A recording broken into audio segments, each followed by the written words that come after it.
And now we take you to Washington. Labor Secretary Alex Acosta defending his role in Jeffrey Epstein's controversial deal more than a decade ago. His remarks coming amid growing calls to resign, and tonight the state attorney in that case disputing some of Acosta's claims. Our D.C. Bureau Chief Ross Palumbo is following it all live outside the White House tonight. Ross.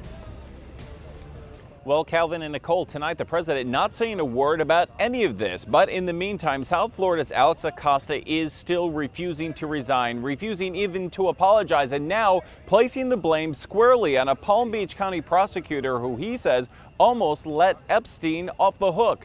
Tonight, that prosecutor in South Florida is striking back.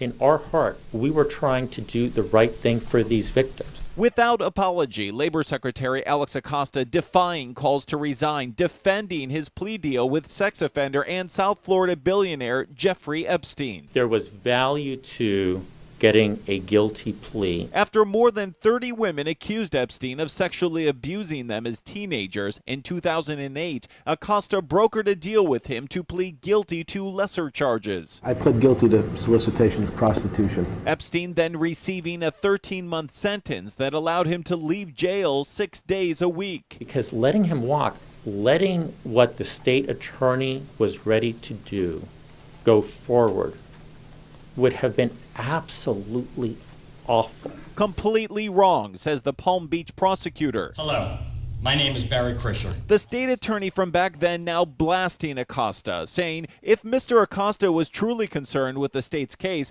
he would have moved forward with the 53-page indictment that his own office drafted. Instead, Mr. Acosta brokered a secret plea deal in violation of the Crime Victims' Rights Act. Mr. Acosta should not be allowed to rewrite history. We believe that we proceeded appropriately. The Labor Secretary's press conference coming at the direct request of the president. I feel very badly, actually, for Secretary Acosta. Trump himself previously defending Acosta. He's been a great, really great Secretary of Labor. I've got his support. But there is still the question of justice for the victims in the South Florida case. A judge already ruling Acosta did not properly notify them of his deal with Epstein. Do you owe them an apology? We want to win.